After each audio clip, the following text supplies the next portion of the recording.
Di video kali ini, kita kembali belajar pada tema 7, subtema 1, muatan pelajaran PPKN. Berikutnya, mengidentifikasi faktor yang mempengaruhi keragaman di Indonesia. Keragaman yang ada di Indonesia dipengaruhi oleh agama, suku bangsa, dan bidang pekerjaan. Keragaman agama terjadi karena letak Indonesia yang cukup strategis. Dari segi suku bangsa, Indonesia merupakan negara kepulauan yang menyebabkan munculnya beragam suku di Indonesia. Dari bidang pekerjaan, keragaman muncul karena dipengaruhi kondisi alam dan kebutuhan manusia.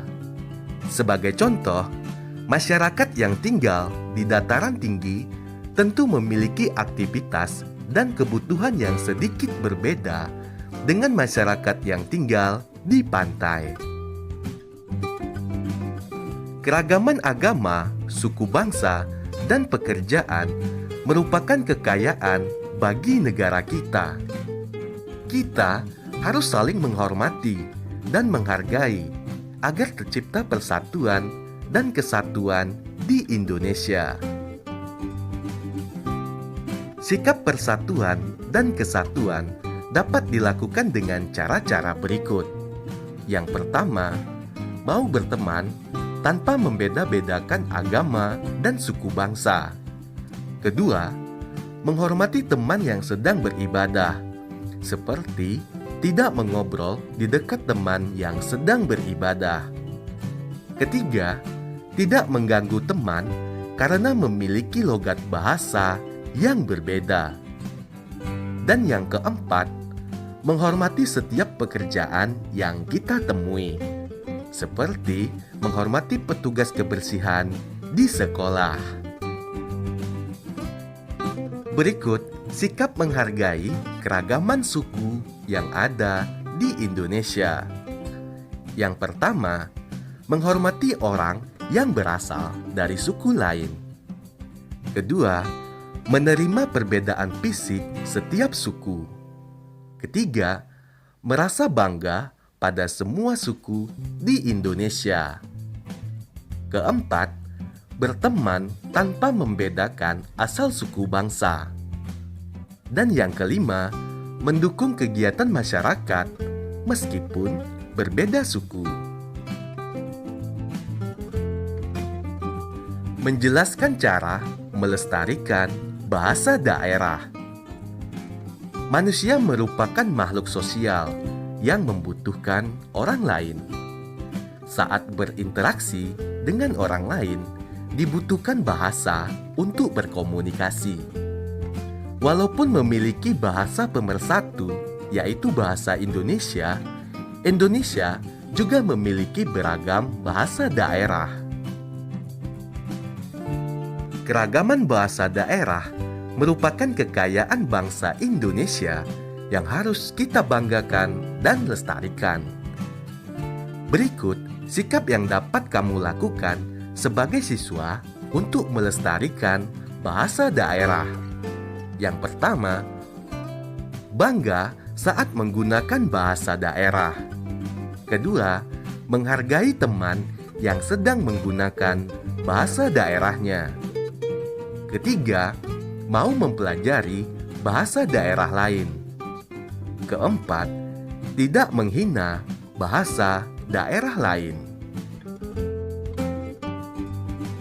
Keragaman agama dan kebebasan beragama.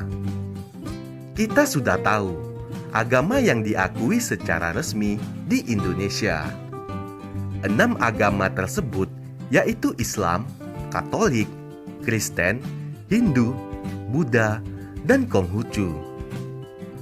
Pemeluk agama memiliki hak untuk memeluk agamanya masing-masing. Setiap agama memiliki cara beribadah, kitab suci, dan tempat ibadah yang berbeda. Sekarang, ayo kita mengenal keragaman agama yang ada di Indonesia. Yang pertama, agama Islam. Kitab suci agama Islam yaitu Al-Quran. Tempat ibadahnya bernama masjid.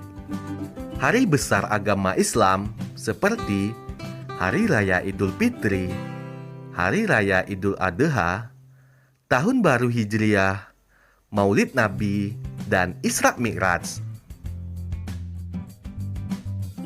Agama Katolik. Kitab suci agama Katolik yaitu Alkitab. Tempat ibadahnya Gereja Katolik.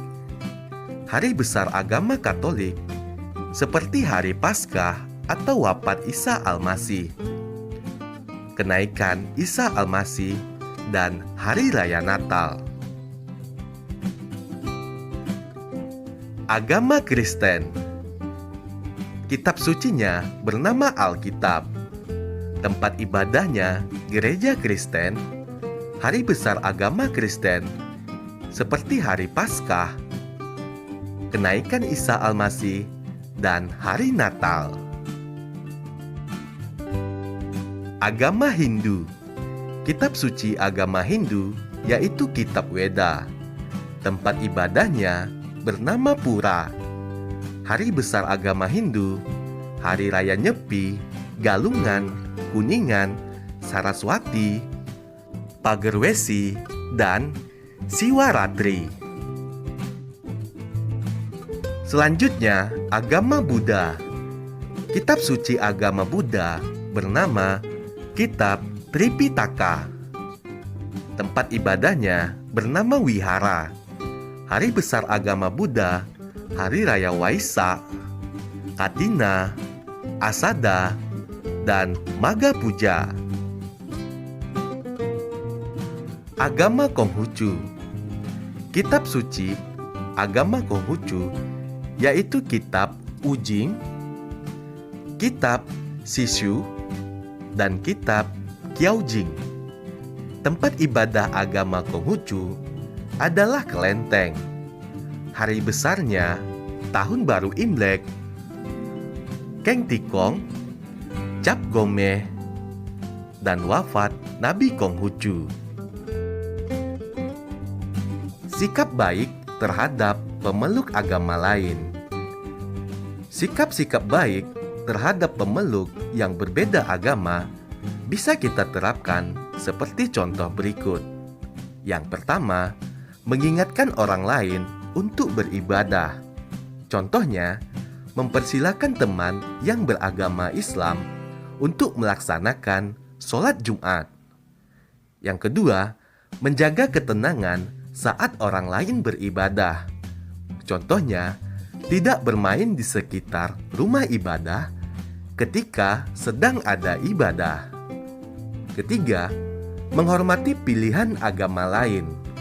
Contohnya, tidak memaksa teman beragama lain untuk mengikuti ajaran agama kita. Sikap baik yang berikutnya, menghormati tempat ibadah agama lain. Contohnya, tidak mencoret-coret dinding tempat ibadah. Kemudian, menghormati upacara keagamaan yang dilakukan agama lain. Contohnya, tidak mengambil makanan persembahan atau memadamkan dupa.